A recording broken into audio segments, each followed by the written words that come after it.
Hi, good morning. Welcome back to my channel. இன்னைக்கு chicken மந்தி எப்படி செய்யலான்ட்டு பார்த்துக்கலாம். சிம்பிளாக ஈஸியாகவே டேஸ்டியாகவே வீட்டில் செஞ்சு எடுத்துக்கலாம். ஹோட்டலில் நம்ம போனாக்கா சிக்கன் மந்தி அவ்வளோ வெளியாக இருக்கும்.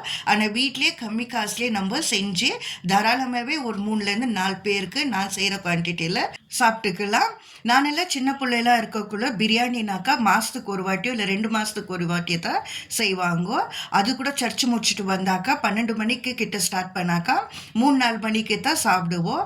அவ்வளோ காஸ்ட்லியாக இருந்துச்சு அந்த காலகட்டத்தில். ஆனால் இப்போ ரொம்ப ஈஸியாகவே விதவிதமான டெய்லியும் நம்ம பிரியாணி செஞ்சுக்கலாம். ரொம்ப ஈஸியான வேலை கூட. ஆனால் வெயிட் லாஸ் பண்ணுறவங்க அடிக்கடிக்கு பிரியாணி சாப்பிடக்கூடாதுன்ட்டு சொல்லுவாங்க. மாதத்துக்கு ஒரு வாட்டி கம்மியான குவான்டிட்டியில் சாப்பிட்டு எக்ஸசைஸ் பண்ணிட்டாக்கா அந்த பேலன்ஸ் நம்மளுக்கு ஈக்குவலாக ஆகும். உண்மையில சொல்கிறேன், நான் செஞ்சேன்ட்டு இல்லை, ரொம்பவே டேஸ்டியாகவே இருந்துச்சு. இப்போ எப்படி செய்யலான்ட்டு பார்த்துக்கலாம். ஃபஸ்ட்டு மந்தி மசாலா எப்படி செய்கிறதுன்ட்டு பார்த்துக்கலாம். எல்லாமே ட்ரை ரோஸ்ட்டு தான் பண்ணணுமா இருக்குது. ஒரு 5 ஸ்பூனு தனியா, முழு தனியா நம்ம சேர்த்துக்கணுமா இருக்குது. கலருக்கோசரம் ஒரு 5-6 பேடிகை மெஞ்சின்காய், 2 டேபிள் ஸ்பூனு மிளகு, 1 டேபிள் ஸ்பூனு சோம்பு நல்லா வாசனை கொடுக்கும், 10-15 கிராம்பு, ஒரு 8-10 ஏலக்காய், பெரிய துண்டு பட்டை, 2 ஸ்டார் அனாசி பூவு, 2 பெரிய ஏலக்காய் சேர்த்துக்கணுமா இருக்குது. 2-3 ஜாவத்ரி, 1 துண்டு ஜாதிக்காய்.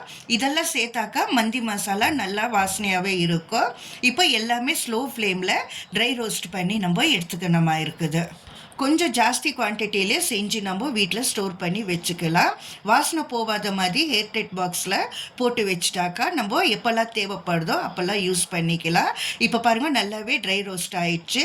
இது சில்லுன்னு ஆயிட்ட பிறகு மிக்சி ஜாரில் நல்லா நைஸாகவே அரைச்சி எடுத்துன்னு வந்துடணுமா இருக்குது. பாருங்கள், நல்லாவே அரைச்சி எடுத்துன்னு வந்தாச்சு. இந்த பதத்துக்கு நம்மளுக்கு நைஸாக தேவைப்படும். இது ஒரு சைடில் நம்ம எடுத்து வச்சுட்டு இப்போ சிக்கனுக்கு மேரினேட் பண்ணுறதுக்கு மசாலா ரெடி பண்ணிக்கலாம். நான் ஃபுல் சிக்கனை 1 kg அளவு எடுத்துன்னுக்கிறது. அதுக்கு தகுந்த மாதிரி குவான்டிட்டி தான் உங்களுக்கு சொல்லின்னுக்கிறது. நீங்கள் எவ்வளோ சிக்கன் எடுக்கிறீங்களோ அதுக்கு தகுந்த மாதிரி மசாலா நீங்கள் சேர்த்துக்கலாம். இப்போ மந்தி மசாலா 3-4 டேபிள் ஸ்பூனு சேர்த்துன்னுக்கிறேன். 1 டேபிள் ஸ்பூனு மிளகாத்தூள், டேஸ்ட்டுக்கு தகுந்த மாதிரி உப்பு நம்ம சேர்த்துட்டு பெரிய லெமன் ஜூஸை பிழிஞ்சு நம்ம எடுத்துக்கணுமா இருக்குது. 2-3 டேபிள் ஸ்பூனு எண்ணெயை நம்ம ஊற்றிக்கணுமா இருக்குது. ஏன்னாக்கா சிக்கனுக்கு பைண்டிங் நல்லாவே கொடுக்கும். நம்ம சிக்கனை ஃப்ரை பண்ணக்குள்ள அது மசாலாலாம் வெளியே வராமல் நல்லாவே இருக்கும். இப்போ பாருங்கள், எண்ணெய் ஊற்றிட்ட பிறகு நல்லா ஈவனாகவே மிக்ஸ் பண்ணி எடுத்துக்கணுமா இருக்குது. இதுக்கு முன்னாடி வீடியோவில் கூட நான் பெங்களூர் ஸ்டைல் தொன்னை பிரியாணி எப்படி செய்யலான்ட்டு வீடியோவாக அப்லோட் பண்ணிக்கிறேன். உங்களுக்கு தேவைப்பட்டாக்கா பெங்களூர் தமிழச்சி ஹோம் மேக்கரில் செக் பண்ணி பார்த்துக்கலாம். இப்போ மசாலா நல்லாவே ரெடி ஆயிடுச்சு. சிக்கன் வாஷ் பண்ணிருந்து இந்த மாதிரி சைடில் நம்ம கட் பண்ணிக்கணுமா இருக்குது. ஏன்னா மசாலா உள்ளெல்லாம் இறங்கினா தான் நல்லா நம்மளுக்கு டேஸ்ட்டு கொடுக்கும். கட் பண்ணிட்ட பிறகு எல்லா சைட்லையும் மசாலா தடவிட்டு உங்களுக்கு டைம் இருந்துச்சுன்னா 2-3 ஹவர் வரைக்கும் ஃப்ரிட்ஜில் வச்சு அப்புறம் செய்யலாம். டைம் இல்லைனாக்கா மேக்ஸிமம் ஒரு 1/2 ஹவர்னாலும் ஊற வச்சு செஞ்சால் தான் நல்லா இருக்கும். இப்போ பாருங்கள், மசாலா எல்லா சைடும் நல்லாவே தடவி நம்ம எடுத்துக்கணுமா இருக்குது. உங்களுக்கு ஃபுல் சிக்கன் வேண்டானா கூட 2ஆக கட் பண்ணி கூட செஞ்சுக்கலாம். அப்படி இல்லைனா கூட லெக் பீஸில் கூட செஞ்சால் கூட நல்லா இருக்கும். எங்கள் வீட்டில் இந்த மாதிரி ஃபுல் சிக்கன் வச்சா தான் விரும்பி சாப்பிடுவாங்க. எல்லாம் ஒன்றா உட்காந்து சாப்பிட்றதுக்கு ரொம்ப நல்லாவே இருக்கும். வாரத்துக்கு ஒரு வாட்டினாலும் ஃபேமிலியோட எல்லாருமே ஒரே டைமில் உட்காந்து சாப்பிட்டு பாருங்க. எவ்வளோ பேர் வீட்டில் இந்த மாதிரி ஹேபிட் இருக்குதுன்ட்டு எனக்கு கமெண்ட் பண்ணுங்க. இப்போ சிக்கன் நல்லாவே மசாலா தடவி ஒரு சைடில் வச்சாச்சு. இப்போ மந்தி பிரியாணி செய்கிறதுக்கு ரெடி பண்ணிக்கலாம். 50 கிராம் எண்ணெய், 3 டேபிள் ஸ்பூனு கீ, 1 துண்டு பட்டை, 3 ஸ்டார் அனாசி, 1 துண்டு ஜாவத்ரி, 3 பெரிய சைஸு வெங்காயம் குட்டி குட்டியாக கட் பண்ணி சேர்த்துக்கணுமா இருக்குது. 3 பச்சை மிளகா சேர்த்துட்ட பிறகு நல்லா கண்ணாடி பதத்துக்கு வர வரைக்கும் வெங்காயம் வதக்கிக்கணுமா இருக்குது. வெங்காயம் ரொம்ப ப்ரௌனாகவே ஃப்ரை பண்ணக்கூடாது. கண்ணாடி பதத்துக்கு இருந்தால் தான் கொஞ்சம் அந்த வெங்காயத்தில் இருக்கிற ஸ்வீட்னஸ் நம்மளுக்கு சாப்பிடக்குள்ள கிடைக்கும். இப்போ பாருங்கள், வெங்காயம் நல்லாவே வதக்கியாச்சு. இந்த நேரத்தில் 4 டேபிள் ஸ்பூனு வீட்டிலே அரைச்ச இஞ்சி பூண்டு பேஸ்ட்டு சேர்த்துக்கணுமா இருக்குது. வீட்டில் அரைச்சி ஃப்ரெஷ்ஷாக சேர்த்துக்கினாக்கா பிரியாணிக்கு நல்லா டேஸ்ட்டு கொடுக்கும். இந்த மாதிரி சின்ன சின்ன விஷயத்தான். ஆனால் இதெல்லாம் செஞ்சாக்கா எந்த மாதிரி பிரியாணி வீட்டில் செஞ்சாலும் நல்லா டேஸ்ட்டாகவே இருக்கும். இந்த மாதிரி சின்ன சின்ன டிப்ஸை நீங்கள் ஃபாலோ பண்ணி பாருங்க. இப்போ 1 டேபிள் ஸ்பூனு மிளகாத்தூள், 3/4 table spoon chicken masala, slow ஃப்ளேமில் நல்லா பச்சை வாசனை போகிற வரைக்கும் மசாலா வதக்கி எடுத்துக்கணுமா இருக்குது. இப்போ நல்லாவே வதக்கியாச்சு. இந்த நேரத்தில் சிக்கனுக்கு மசாலா தடவி வச்சுக்கிறோம் இல்லையா, அது மசாலைக்குள்ளே சேர்த்துக்கணுமா இருக்குது. ஸ்லோ ஃப்ளேமில் ஒரு 5 நிமிஷத்துக்கு மூடி போட்டு நல்லாவே வேக வச்சு எடுத்துக்கணுமா இருக்குது. ஒரு சைடுக்கு இப்போ பாருங்கள் ஒரு 5 நிமிஷம் ஆயிடுச்சு. ஒடியாமல் திருப்பிக்கணுமா இருக்குது. மறுபடியும் இன்னும் ஒரு 5 நிமிஷத்துக்கு திருப்பியும் அதே எண்ணெயில் வேக வச்சுக்கணுமா இருக்குது. இப்படி செய்கிறதுனால அந்த எசன்ஸ் எல்லாம் நல்லாவே இறங்கி பிரியாணி நல்லா டேஸ்டியாகவே இருக்கும். சிக்கன் மந்தி விதவிதமாக செய்வாங்க, ஆனால் இப்படி ஒரு வாட்டி செஞ்சு பாருங்க, நல்லா ஈஸியாகவே வேலை முடிஞ்சிடும். உண்மையில் சொல்கிற, ஹோட்டலுக்கே போக மாட்டீங்க, வீட்டில் அடிக்கடிக்கு இந்த மாதிரி செய்வீங்க. நான் நிறைய டைமு செஞ்சு பார்த்துட்டு தான் கரெக்டான மெஷர்மெண்ட்டில் உங்களுக்கு செஞ்சு காட்டின்னுக்கிறேன். இப்போ நான் இந்த கிளாஸில் 2.5 கிளாஸு பாசுமதி அரிசி எடுத்துன்னுக்கிறேன். அரிசி நல்லா கழுவிட்டு ஒரு 20 நிமிஷத்துக்கு ஊற வச்சு எடுத்துக்கணுமா இருக்குது. பாசுமதி அரிசினால 1 கிளாஸுக்கு 1.5 கிளாஸ் தண்ணி நான் எடுத்துன்னுக்கிறேன்.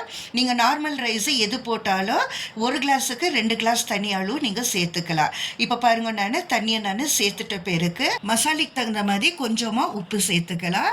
நல்லா கொதி வந்துட்ட பிறகு சிக்கனை வெளியே எடுத்துக்கணுமா இருக்குது. இப்போ சிக்கனில் இருக்கிற அந்த எசன்ஸ் எல்லாம் நல்லாவே மசாலா தண்ணியில் இறங்கிடுச்சு. சிக்கனும் நல்லாவே வெந்து வந்தாச்சு, ஒடியாமவே இருக்குது, நீங்களே பார்க்கலாம். இப்போ இது சைடில் எடுத்து வச்சுட்டு ஊற வச்சு அந்த பாசுமதி அரிசியை சேர்த்துக்கணுமா இருக்குது. எப்போவுமே சிக்கன் மந்தியோ மட்டன் மந்தியோ செஞ்சாக்கா பாசுமதி ரைஸ் தான் ரொம்ப நல்லாவே இருக்கும். பார்க்கறதுக்கு நீளமாக, சாப்பிட்றதுக்கும் ரொம்ப டேஸ்டியாகவே இருக்கும். இப்போ அரிசி சேர்த்துட்ட பிறகு ஒரு லெமனு ஸ்லேஸாக கட் பண்ணி அதுவும் சேர்த்துக்கிறேன். கொஞ்சமாக கொத்தமல்லி பொடியாக கட் பண்ணி அதுவும் சேர்த்துட்டு 1 டேபிள் ஸ்பூனு மந்தி மசாலா, டேஸ்ட்டுக்கு தகுந்த மாதிரி உப்பு எப்பவுமே நீங்கள் சேர்த்துக்கணுமா இருக்குது. உப்பு சேர்த்துட்ட பிறகு நல்லா மிக்ஸ் பண்ணிவிட்டு 3/4 பதத்துக்கு வெந்து வர வரைக்கும் வச்சுக்கணுமா இருக்குது.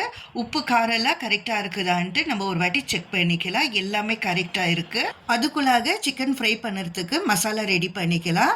ஃபஸ்ட்டே நான் மசாலா ரெடி பண்ணி வச்சுக்கிறதுல 1 டேபிள் ஸ்பூனு இஞ்சி பூண்டு பேஸ்ட்டு, கொஞ்சமாக உப்பு சேர்த்துட்டு சிக்கன் ஃப்ரை பண்ணக்குள்ள நல்லா அந்த கலர் கொடுக்கறதுக்கோசரம் கொஞ்சமாக ரெட் ஃபுட் கலரை ஆட் பண்ணிக்கிறேன். இது ஆப்ஷனல் தான், உங்களுக்கு தேவைப்பட்டாக்கா இந்த ஃபுட் கலர் ஆட் பண்ணிக்கோங்க, இல்லைன்னா பரவாயில்ல, நீங்கள் ஸ்கிப் பண்ணிக்கலாம். கொஞ்சமாக உப்பு தண்ணி சேர்த்துட்டு நல்லாவே மிக்ஸ் பண்ணி எடுத்துக்கணுமா இருக்குது. பாருங்கள், நல்லாவே மிக்ஸ் பண்ணிவிட்டு இப்போ சிக்கனுக்கு நம்ம மேலே தடவிக்கலாம். எல்லா சைடும் வர மாதிரி நல்லாவே தடவி எடுத்துக்கணுமா இருக்குது. ஒடியாமல் பார்த்துக்கோங்க, ஏன்னா ஃபுல்லாகவே நம்மளுக்கு வெந்து வந்துக்குது. சிக்கன் மந்தி செய்கிறது ரொம்ப கம்மியான டைம் தான், பார்க்குறதுக்கு உங்களுக்கு ரொம்ப லாங்காகவே இருக்கும். ஆனால் வீட்டில் செஞ்சாக்கா ரொம்ப ஈஸியாகவே செஞ்சிடலாம். வேறு பிரியாணி செய்கிறதுனா அதிகமாகவே மசாலா தேவைப்படும். இது கம்மியான இன்க்ரீடியன்ஸ் இருந்தால் கூட ரொம்ப ஈஸியாகவே டேஸ்டியாகவே வீட்டில் செஞ்சு எடுத்துடலாம். இந்த சைடில் மந்தி ரைஸ் ரெடி ஆயிடுச்சு. 3/4 பாகத்துக்கு நல்லா ஒரு வாட்டி மிக்ஸ் பண்ணிவிட்டு தம் போடுறதுக்கு ரெடி ஆயிடுச்சு. அதுக்குள்ள நம்ம சிக்கன் ஃப்ரை பண்ணி எடுத்துக்கணுமா இருக்குது. பேன் நல்லா ஹீட் ஆனனையும் 1.5 டேபிள் ஸ்பூனு கீயை சேர்த்துக்கலாம்.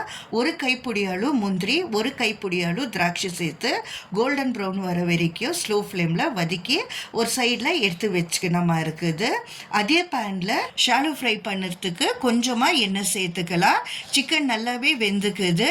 மேலே நம்மளுக்கு நல்லா அந்த கிறிஸ்பி வர்றதுக்கோசரம் ஷாலோ ஃப்ரை பண்ணாக்கா போதுமாக இருக்குது. புதுசாக பார்க்குறவங்க பெங்களூர் தமிழச்சி ஹோம் மேக்கருக்கு சப்ஸ்கிரைப் பண்ணி பாருங்க. சப்ஸ்கிரைப் பண்ணி பார்த்தா தான் எனக்கு நல்லாவே இன்ட்ரெஸ்ட் கொடுக்கும் மேலே மேலே வீடியோ போடணுன்ட்டு. உங்களோட சப்போர்ட்டு என்னோட சேனலுக்கு ரொம்பவே தேவைப்படுது. என்னோட சேனலை நல்லாவே ரீச் ஆகணுன்ட்டு நான் ரொம்ப ஆசைப்படுறேன். நல்ல நல்ல ரெசிபியும் நல்ல நல்ல வீடியோவும் உங்களுக்கு கொடுக்குவேன். இப்போ சிக்கனை 2 சைடில் நல்லா ஃப்ரை பண்ணி ஆச்சு. ஒரு சைடில் எடுத்து வச்சுக்கலாம். மந்தி ரைஸு 3/4 பதத்துக்கு வெந்து வந்தாச்சு. நல்லா ஒரு வாட்டி ஒடியாமல் ரைஸு மிக்ஸ் பண்ணி எடுத்துக்கணுமா இருக்குது. ஃப்ரை பண்ணி வச்சுக்கிற சிக்கனை சென்டரில் வச்சுட்டு முந்திரியோ திராட்சையோ நம்ம ஃப்ரை பண்ணி வச்சுக்கிறோம் இல்லையா, கீயோட மேலே சேர்த்துக்கணுமா இருக்குது. 1/4 டீஸ்பூனு மந்தி மசாலா சிக்கன் மேலே தூவிக்கணுமா இருக்குது. டேஸ்ட் நல்லாவே கொடுக்கும். 1 துண்டு அருப்கறி நல்லாவே கந்து வந்த பிறகு ஒரு கிண்ணத்தில் வச்சு 1/2 ஸ்பூனு அந்த அருப்கறி கூடவே கீ சேர்த்துக்கணுமா இருக்குது. இந்த மாதிரி செய்கிறதுனால நல்லா அந்த தந்தூரி ஸ்மெல்லு நம்மளுக்கு கிடைக்கும். 8லேருந்து 10 நிமிஷத்துக்கு தம் போட்டு எடுத்துக்கணுமா இருக்குது. அதுக்குள்ளாக சிக்கன் மந்திக்கு சட்னி செஞ்சு எடுத்துக்கலாம். மெயினே இது தான் சிக்கன் மந்திக்கு நல்லா டேஸ்ட் கொடுக்கும். எப்படி செய்யலான்ட்டு பார்த்துக்கலாம். ஒரு மிக்சி ஜாரில் 7லேருந்து 8 பல்லு பூண்டு, ஒரு பெரிய சைஸ் வெங்காயம் சேர்த்துக்கணுமா இருக்குது. காரத்துக்கு தகுந்த மாதிரி 2-3 பச்சை மிளகா, கொஞ்சமாக கொத்தமல்லி, 3 தக்காளி நல்லா பழமாக இருக்கிறது. டேஸ்ட்டுக்கு தகுந்த மாதிரி உப்பு சேர்த்துட்டு நான் இதில் 1/4 டீஸ்பூனு மந்தி மசாலா சேர்த்துக்கிறேன். நல்லா டேஸ்ட்டு கொடுக்கும். இது ஆப்ஷனல் தான், உங்களுக்கு தேவை இருந்துச்சுன்னா சேர்த்துக்கலாம், இல்லைனா ஸ்கிப் பண்ணிக்கலாம். ஆனால் ஒரு வாட்டி இந்த மாதிரி ட்ரை பண்ணி பாருங்க, ரொம்ப டேஸ்டியாகவே இருக்கும். சட்னி நல்லாவே நைஸாக அரைச்சி எடுத்துன்னு வந்தாச்சு. இது ஒரு சைடில் வச்சுட்டு நம்ம சிக்கன் மந்தி ரெடி ஆயிடுச்சான்ட்டு பார்த்துக்கலாம். ஒரு 10 நிமிஷம் ஆயிடுச்சு. 10 நிமிஷம் தம்மில் ஆயிட்ட பேருக்கு ஒரு அரை ஒரு நாளும் நான் ரெஸ்ட் கொடுத்துட்டு தான் ஓப்பன் பண்ணுறது. அப்போ தான் நம்மளுக்கு நல்லா இருக்கும். இப்போ பாருங்கள், இந்த சிக்கனை நம்ம ஒரு சைடில் எடுத்து வச்சுட்டு ரைஸ் ஒடியாமல் நல்லா மிக்ஸ் பண்ணி எடுத்துக்கணுமா இருக்குது. நீங்களே பார்க்கலாம், நல்லா நீளமாக உதிரியாகவே வந்துக்குது. ரொம்ப டேஸ்டியாகவே இருக்கும். இதே மெஷர்மெண்ட்டில் நீங்கள் வீட்டில் ட்ரை பண்ணி பார்த்துட்டு நல்லா இருந்துச்சுன்னா எனக்கு ஒரு லைக்கோ கமெண்ட்டோ கொடுத்துட்டு உங்கள் ஃப்ரெண்ட்ஸ் அண்ட் ஃபேமிலிக்கு ஷேர் பண்ணிக்கோங்க. பெங்களூர் தமிழச்சி ஹோம் மேக்கருக்கு சப்ஸ்கிரைப் பண்ணி பாருங்க. அப்படியே பெல் பட்டனை நீங்கள் ஆன் பண்ணால் தான் நான் போடுற எல்லா வீடியோவும் உங்களுக்கு நோட்டிஃபிகேஷனாக வந்து சேரும். சூப்பரான சிக்கன் மந்தி ரெடி ஆயிடுச்சு.